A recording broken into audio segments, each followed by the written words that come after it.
Para onde vai a bolsa brasileira e americana no ano de 2023? Você terá prejuízo ou lucro com seus investimentos? Onde estará a inflação? Qual será a taxa Selic? Como estará o câmbio no final do ano? Os seus investimentos na bolsa darão lucros ou prejuízos? São essas perguntas que muita gente faz, especialmente nessa época do ano, e que o mercado financeiro se aproveita dessa sede por esse tipo de conhecimento e tentam dar respostas fingindo que sabem o que acontecerá no futuro. E no vídeo de hoje eu vou te explicar e te mostrar na prática por que isso não passa de uma perda de tempo.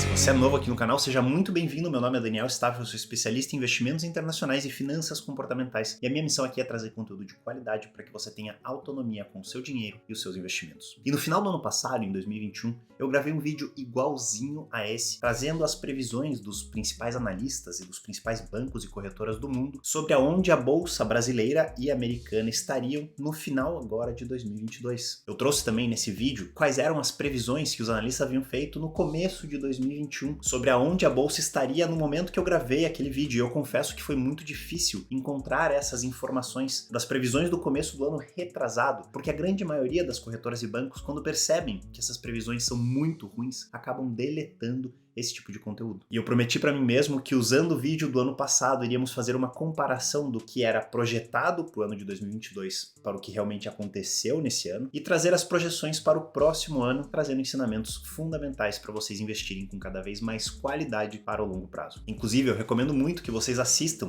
mais por curiosidade, também porque tem alguns ensinamentos interessantes lá, o vídeo do ano passado que eu vou deixar aqui para vocês e no final da tela desse vídeo aqui. Vamos olhar então quais foram as previsões dos maiores especialistas no final do ano passado para o que aconteceria nesse ano e o que realmente aconteceu na realidade. E a gente vai começar falando sobre o relatório Focus. Esse é um relatório, um PDF que o Banco Central do Brasil divulga semanalmente e ele inclui as perspectivas e as previsões de diversos analistas, dezenas, centenas de analistas no país, sobre temas como câmbio, inflação, crescimento do país e taxa Selic. Segundo as informações divulgadas no último dia de 2021, há um ano atrás, dia 31 de dezembro de 2021, a opinião de todos esses analistas era que ao final de 2022, que é onde a gente está agora, comecinho de 2023, o IPCA, que é a medida oficial de inflação do Brasil, estaria em 5,03%, de acordo com 102 especialistas. Na realidade, estamos com o IPCA hoje de 5,9%, um pouquinho mais alto do que essas previsões. A previsão para o câmbio é que ele terminasse esse ano em R$ 5,60 a cada dólar negociado, e ele acabou surpreendendo muita gente, estando hoje por volta dos R$ 5,27. Eu tô gravando esse vídeo no dia 27 de dezembro, temos ainda mais 3 dias de negociação do mercado antes que o ano acabe. A previsão desses especialistas no final do ano passado para a Selic ao final desse ano era de 11,5%,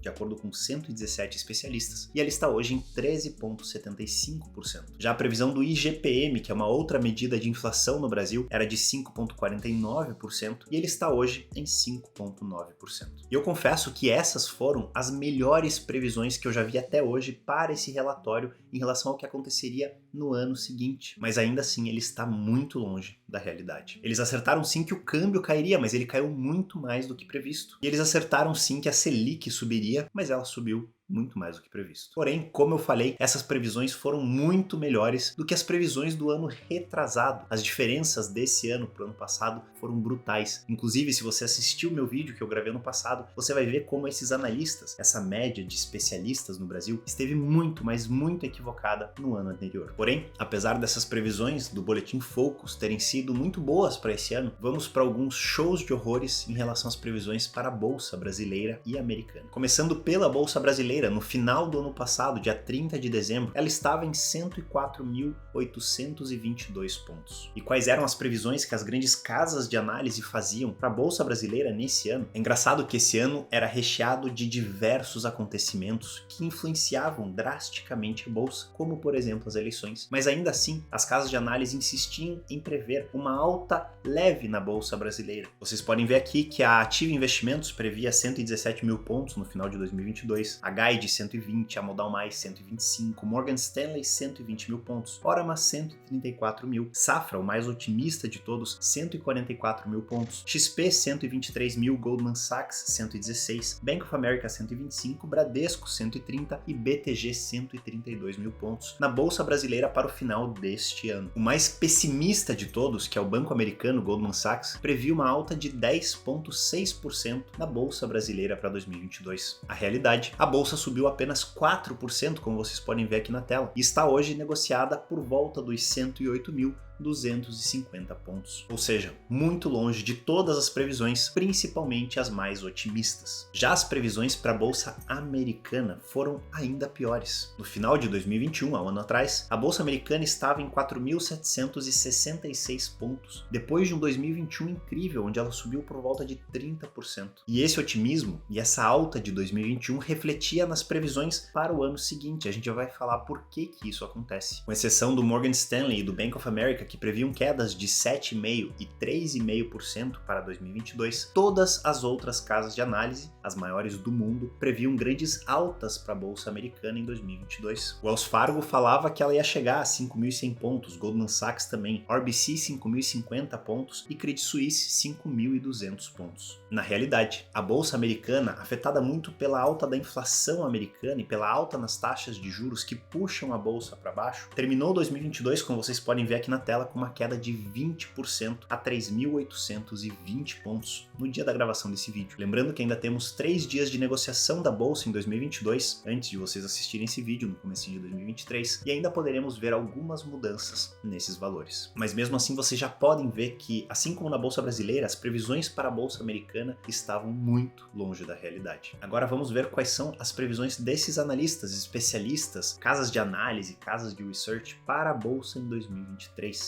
E depois disso, vamos tirar alguns ensinamentos importantes. Sobre o Boletim Focus, eu convido que vocês entrem no site do Boletim Focus, basta digitar Boletim Focus no Google, que vocês vão encontrar no primeiro resultado da pesquisa a página onde é divulgado esse boletim. Mas na boa, nem perca tempo com isso. Já as previsões para a Bolsa Brasileira em 2023 são as seguintes. A Ativa Investimentos diz que ela terminará em 125 mil pontos. Bank of America 135 mil. BTG Pactual é ousadíssimo e diz que terminará em 111.105 pontos. Olha o viés do excesso de confiança desses caras em cravar pontos exatos, 111.105 pontos. Eles não conseguem acertar nem 10 mil pontos para cima ou para baixo, vão me dizer 105 no final. Genial Investimento, 109.700, Safra, 130 mil, sempre muito otimista para os seus clientes e tem um motivo para isso. Toro Investimentos, 125 mil pontos, XP 135, JP Morgan 130, Guide Investimento 150 mil pontos. A previsão mais pessimista de todas, da Genial, prevendo uma alta singela de 1,2%, enquanto a mais otimista da Guide, uma alta de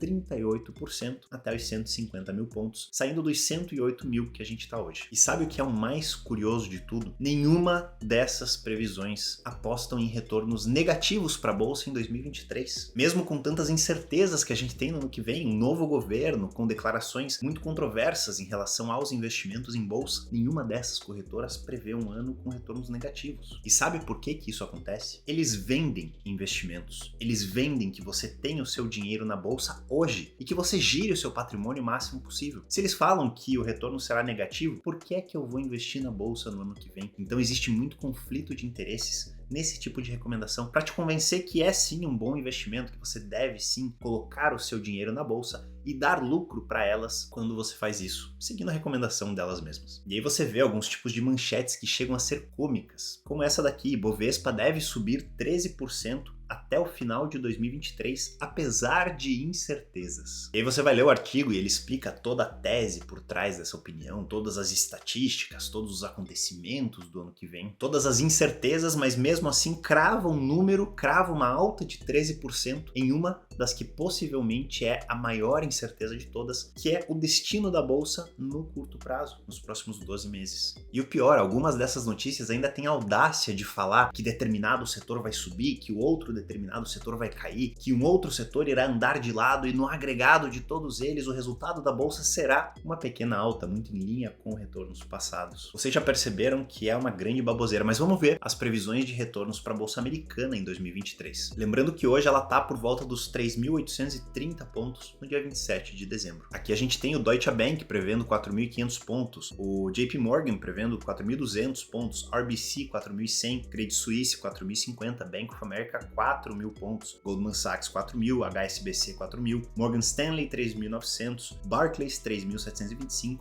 e BNP Paribas 3.400 pontos. Com exceção dos últimos 3 da lista que você viu aqui na tela, todos eles dizem que os retornos serão positivos no ano que vem. Veja que o mais otimista, o Deutsche Bank, prevê uma alta de 17,5%, enquanto o mais pessimista, que é o BNP Paribas, um banco francês, prevê uma queda de 11% na bolsa americana. E o que a gente nota dessas previsões? Exatamente os vieses que fazem com que elas aconteçam e com que elas existam. Vamos entender então quais são esses vieses, quais são esses ensinamentos que eles nos trazem e por que Deus criou os analistas somente para que o homem do tempo não passasse vergonha sozinho. Esse é um ditado do mercado financeiro, caso você não saiba. E a primeira explicação de todas é que nós, seres humanos, gostamos de ter certeza do que irá acontecer. Nós gostamos de sentir que o futuro está em nossas mãos e nós sabemos para onde o nosso dinheiro e os nossos investimentos irão no próximo ano, mesmo que estejam totalmente fora do nosso controle. É muito confortante você escutar que uma equipe de especialistas, munidos das melhores estratégias e das melhores estatísticas e dos melhores modelos macro e microeconômicos, prevê que a bolsa no final do ano que vem estará a 111.105 pontos.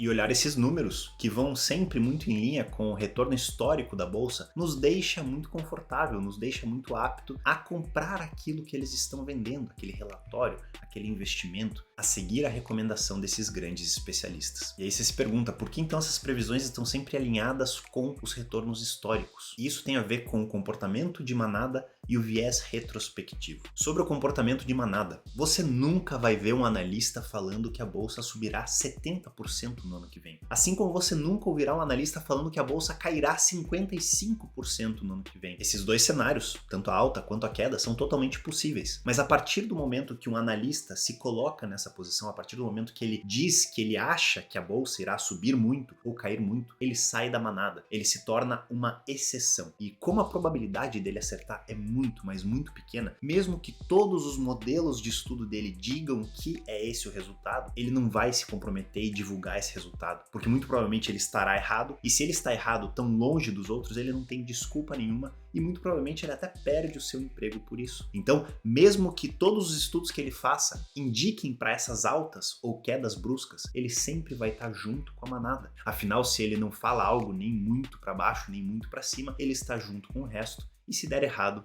tá tudo bem. Já sobre o viés retrospectivo, vocês percebem que todas essas previsões giram em torno de 7 a 10% ao ano de alta. Essa é justamente a média histórica de retornos da bolsa. Então, eles sempre partem do princípio dessa média histórica e colocam um pouco para cima, um pouco para baixo, dependendo do otimismo ou pessimismo da hora da análise. Mesmo que os retornos da bolsa ano a ano raramente caiam dentro dessa média. Raramente você vai ver uma alta de 7 a 10%. A gente sempre tem altas muito bruscas, quedas muito bruscas. Veja a bolsa americana, em 2021 subiu 30%, em 2022 caiu 20%, as duas muito longe dos 10% ao ano de alta, que é a média histórica. Mas mesmo assim os analistas insistem em ficar aí por volta desse número. Outro viés sofrido nessas análises é o viés da ancoragem. Os analistas pegam o número que temos hoje e fazem análise a partir desse número. Aí o ano vai acontecendo, os meses vão passando, a bolsa vai subindo muito ou caindo muito, e eles sempre fazem revisões dessas perspectivas. Eles sempre aumentam as previsões de final do ano ou diminuem de acordo com o comportamento da bolsa ao longo do ano, como se isso fosse influenciar o resultado final, um viés da ancoragem escancarado. Uma quinta explicação para essas previsões que não fazem sentido nenhum é o que a gente chama em inglês de framing bias, o viés do enquadramento. Esse viés diz que da forma com que algo nos é apresentado influencia em como a gente decide sobre outras coisas. Então você já foi no supermercado e você precisava comprar macarrão e você chega na prateleira e você pega aquele que está mais visível, aquele que está mais disponível. Esse é o viés do enquadramento. A decisão de comprar aquele macarrão foi baseada em como aquilo lhe foi apresentado. No caso dos nossos analistas, eles não têm que escolher um macarrão, não, mas eles têm que escolher para onde eles dirão que a bolsa irá no ano seguinte. E dependendo de como as notícias lhes são apresentadas, dependendo dos acontecimentos recentes e até mesmo dos acontecimentos da vida particular desse analista, irão influenciar como ele pensa que a bolsa se comportará no ano seguinte. Existe uma tendência do ser humano em extrapolar os acontecimentos dos últimos dias e semanas para os próximos meses e anos. Então, se a gente teve semanas ruins, com notícias ruins, conturbadas, muito provavelmente as previsões do ano seguinte serão muito mais pessimistas do que se as últimas semanas houvessem sido muito boas. E isso reflete também em você, investidor. Toda vez que você tem uma semana ruim, que você lê notícias ruins, que algo ruim acontece na sua vida particular, isso influencia as suas decisões sobre os investimentos, sobre aonde você tem que alocar o seu capital e até mesmo sobre decisões no seu trabalho. Então tome muito cuidado para que uma coisa que não tem nada a ver com a outra influencie na sua decisão. E por fim, o sexto motivo, o sexto viés que influencia essas decisões, que é chamado pelo Daniel Kahneman como o pai de todos os vieses, ou a mãe de todos os vieses, que é o principal viés de todos, é o viés do excesso de confiança. Quanto mais renomado o analista é, quanto melhor é a sua equipe, quanto mais tecnologia eles têm às suas disposições, quanto melhor é o banco que eles trabalham, mais eles tendem em confiar em todas essas informações e divulgar previsões de 111.105 pontos. Até que esses mesmos analistas ou ganham experiência suficiente ou tomam tanta pancada na cabeça com erros após erros após erros que eles admitem que eles não têm controle nenhum do para onde a bolsa vai nos próximos 12 meses. Isso é totalmente imprevisível. E não passa de um grande vexame eles tentarem fazer essas previsões. Mas como o mercado, como os investidores, como os clientes deles querem ter essa certeza, eles insistem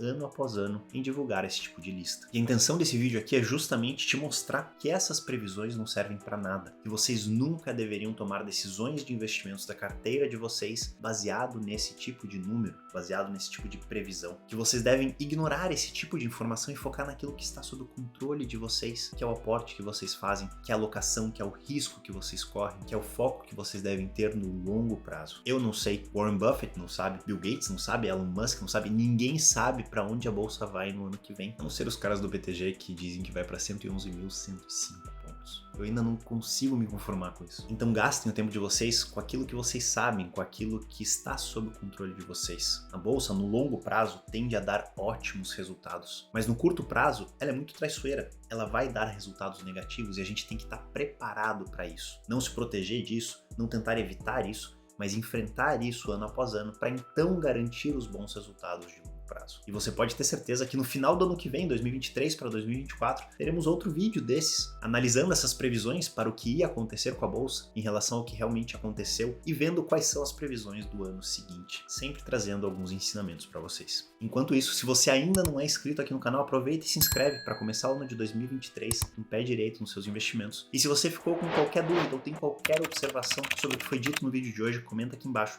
que eu vou te responder e a gente se vê no próximo vídeo.